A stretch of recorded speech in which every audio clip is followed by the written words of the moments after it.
Huwag mo ako masyadong Bakit mo? Ba nakakalimutan mo, nandiyan yung mga kapatid ko. Bakit ang gagawin mo? Re-rest bakan ka namin. Magsusumbong ka? Oo. Ito magsumbong ka! Boy! Apakayabang na to, magsumbong pa? Tara! Akala mo naman kung ano yung mga kapatid mo? Bakit asi?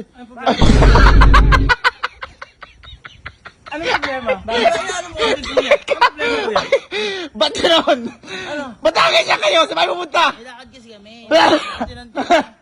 Ba't gano'n? Hindi okay. Oh. Medyo okay. Okay to yung panganay mo. Ayan o, medyo awig. Medyo awig kay Carlos Yulo, oh. Baka ano mo kuya. Ang ganda. Ito ang pangit. Ulo. Oh. Nagtawag ka pa? Pare-parehas pala kayo. Sabi nyo hindi kayo magsusuot. Ba't nakaganyan kayo? Ayan, oh. Tinry lang. Doon ka, kuya. Ayoko na kayo kausap. Kapatid ko na lang mismo kausap. Nagtulong-tulong pa kayo magkakapatid. Sabi mo, gulo mo. Oh, bahala kayo dyan. Si Ali na lang ano. Itong mga to.